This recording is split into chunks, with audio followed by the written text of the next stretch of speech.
Nagbalik si Chot Reyes bilang head coach ng TNT sa PBA Philippine Cup. Walang pakiramdam na hindi pamilyar dahil nakasama niya ang kupunan sa kabuuan ng kanyang pagkawala. Ito ay nagsisilbing isang aktibong konsultant sa kabila ng kapanapanabik na panalo laban sa rain or shine sa kanyang pagbabalik.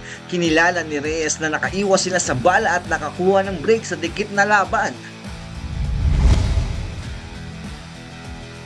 Ang first round pick ng Northport na si Zav Lucero ay nakatakdang mag-debut sa PBA Philippine Cup matapos gumaling sa ACL injury. Kinumpirma ni Coach Bonita ng kanyang activation para sa laban sa Biyernes sa NLEX. Si Lucero ay napunit ang kanyang ACL noong December 2022 ay nagsasanay ng muli mula noong Lunes pagkatapos mailalim sa operasyon at rehab sa US. I-comment mo ang iyong mga saloobin at i-follow ang Sports Plus PH para always updated ka.